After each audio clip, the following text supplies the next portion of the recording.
Here's a review of what I have done with the garage in the various, showing it in some various locations based on City of Fairborn's zoning code. This is your existing garage and house and the driveway.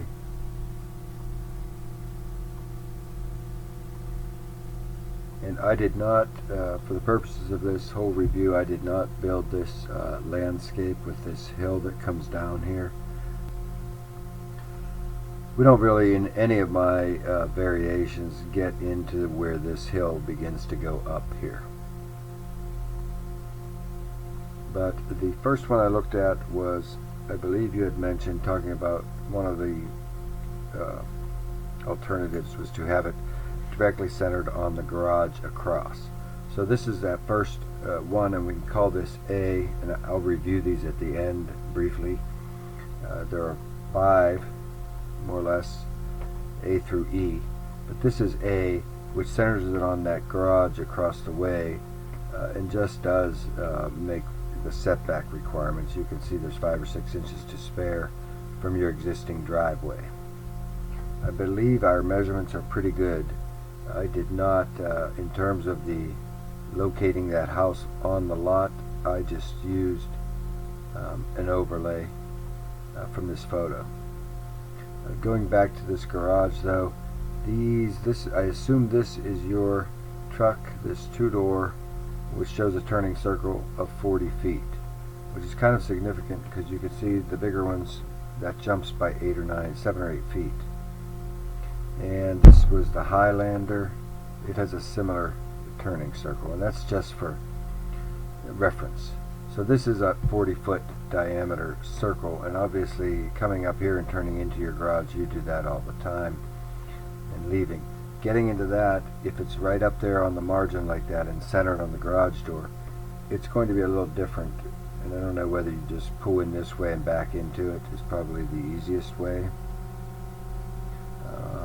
Up there, if we push it, now this becomes plan B, where we ignore it being centered here, but still keep it on the margin of that driveway, push it up north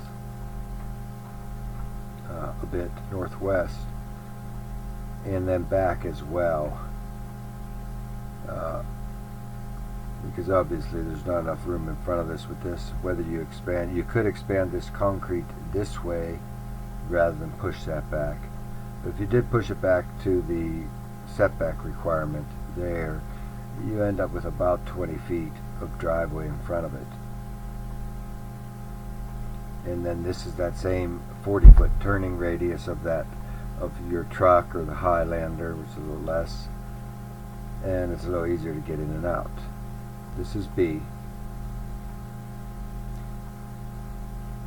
And the next thing then becomes C, which gets built up like this.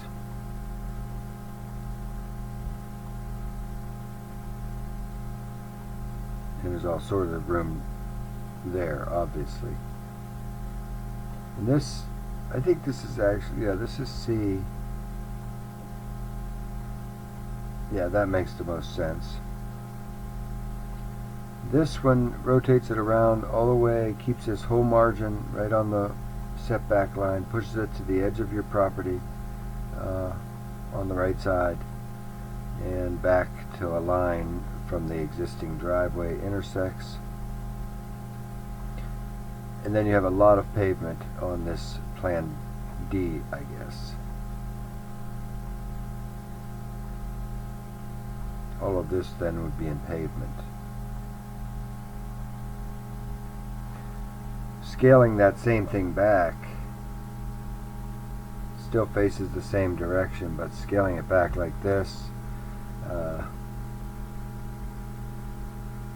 it's just dragged down along this line to hit probably the edge of your existing driveway right there, yes.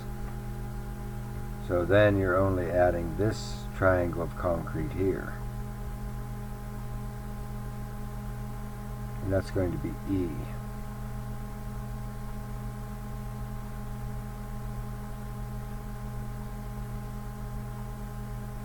So these were them, and to run through at the end, as I said I would. A, B. And B, I don't know, if you have that, you don't have to have any of that concrete to the right. Oops. You don't have to have any of this, but I was just showing it, and that can, you can do whatever you want with the concrete as far as that goes. C switches it back here.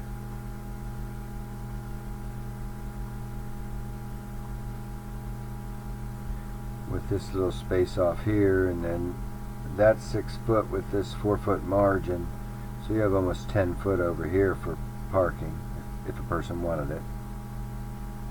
Off to the margin is D, and sliding in that way is E. I think because of the overview, I think I preferred E. Go back here, yeah.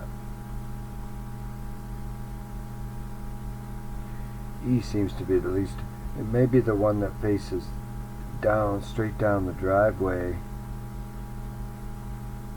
There it is.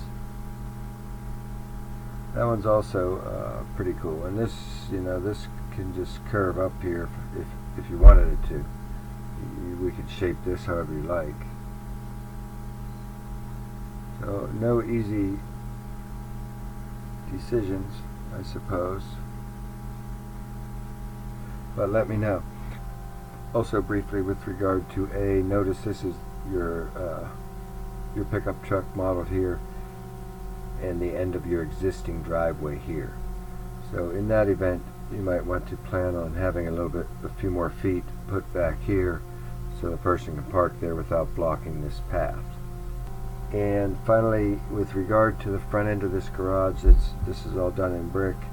Probably, particularly given some of the way things are treated at other locations on the house, probably you would just run that in siding, and that way we don't have to have a bigger beam than necessary across here.